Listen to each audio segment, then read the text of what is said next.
शरीफ साहब के पास एक ख्वाब रह गया, एक ड्रीम है और उनको वो ड्रीम बेटी को जस्टिफाइड है। देखना इंसान है, पॉलिटिकल लीडर है और उनका ख्वाब क्या है, मेरी बेटी कब प्राइम मिनिस्टर बनती है, अभी बनती है। ठीक है।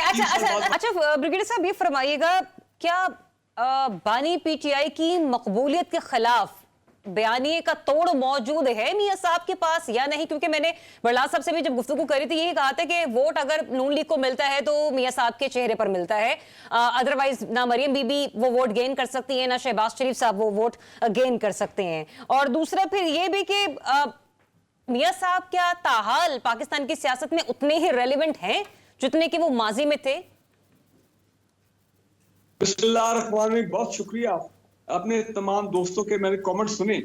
मैं ये समझता हूँ कि देखें, अल्लाह ताला नवाज शरीफ साहब को बड़ी लंबी उम्र दे, लेकिन अब age is catching on him और मैं ये समझता हूँ कि मेंटली और फिजिकली अब वो पाकिस्तान की जो टिपिकल एक्टिव पॉलिटिक्स है वो अब उसके लिए फिट उस तरह नहीं रहे जिस तरह हमने उनको माजी में 2 दहाइयों में देखा है। हमने नवाज शरीफ साहब जब शुरू में आए थे तब भी उनका दौर देखा, चीफ मिनिस्टरशिप का भी दौर देखा, प्राइम मिनिस्टरशिप का दौर देखा 3 मरतबा। मेरी नजर में he is a demoralised politician. उसकी वजह क्या है, विद ऑल रिस्पेक्ट मैं कह रहा हूँ, मैं एक जमाने में उनका बड़ा मद्दा होता था, अभी भी हूँ, कि वो I think to be the fourth time prime minister of Pakistan, एक रिकॉर्ड सेट करने के लिए मजीद अनब्रेकेबल जो आइंदा कोई तोड़ ना सके। लेकिन 21 अक्टूबर को आए 2023 में, लेकिन अनफॉर्चुनेटली 8 फरवरी के इलेक्शन में और अवाम ने उनको वोट नहीं दिया और मेरा ख्याल है उसके बाद ही बिकेम वेरी डिमोरलाइज्ड और वो मायूस हो गए और आपने देखा वो बैकग्राउंड में चले गए। बेशक उनको फेस सेविंग एक एमएनए शिप जो है वो मिल गई, अपना लाहौर की एक सीट मिल गई, लेकिन आपने देखा कोई इंटरेस्ट नहीं लिया नेशनल असेंबली के सेशन अटेंड करने में एक्सेप्ट 26 तक। लेकिन ब्रिगेडियर साहब, आपको नहीं लगता कि पाकिस्तान की सियासत में और पाकिस्तान के निजाम में एक ओहदा ऐसा जरूर है कि जहां पर आपके पास चाहे सिर्फ एक ही सीट क्यों ना हो, कहीं ना कहीं वहां पर आप कुछ ना कुछ गेन कर लेते? और मैं प्रेसिडेंट ऑफ पाकिस्तान के हवाले से बात करी, क्योंकि देखें जरदारी साहब भी कोई इतने तो एक्टिव नहीं है। अगर हम उनकी तबीयत का हवाला दे रहे हैं या फिजिकल रिस्पॉन्ड के हवाले से बात कर रहे हैं मियां साहब के हवाले से, लेकिन एज प्रेसिडेंट ऑफ पाकिस्तान मेरे ख्याल से एक ऐसी होम्योपैथिक सीट है कि जिसके ऊपर आप बैठ जाते हैं और आईनी ओहदा एंजॉय करते हैं। भाई मैं आपको कसम खा के कहता हूँ, ये सामने मेरे नोट्स हैं, मैं आपके प्रोग्राम की तैयारी कर रहा था जब मैंने ये सेडेंटरी उनका कहा था कि वो सेडेंटरी पॉलिटिक्स करेंगे जब तक हालात ऐसे बदल जाएंगे कि अगर जरदारी साहब सेकंड टाइम प्रेसिडेंट बन सकते हैं तो बिल्कुल मैं कहता हूं नवाज शरीफ वो इस पोस्ट के लिए फिट होंगे। I totally agree with you.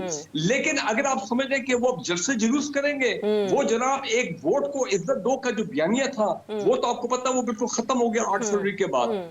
तो लोग एक और फ्रेम ऑफ माइंड में पाकिस्तान के अवाम, बेशक उनकी बेटी जो है इस वक्त वो डोमिनेट कर रही है पंजाब की सीट का, बिकॉज़ शी इज एक्टिव, उनको आपको क्रेडिट देना चाहिए डिस्पाइट द फैक्ट बहुत अपनी लिमिटेशन जो वो शो कर रही है। लेकिन जो बात मैं कहना चाह रहा हूँ, देखें नवाज शरीफ साहब का जो जहां मैं उनको कामयाब करार देता हूं, उनका जो पॉलिटिकल मॉडल था वो बड़ा कामयाब रहा है पाकिस्तान में। आई विश इमरान खान जो है वो भी इस मॉडल को फॉलो करते।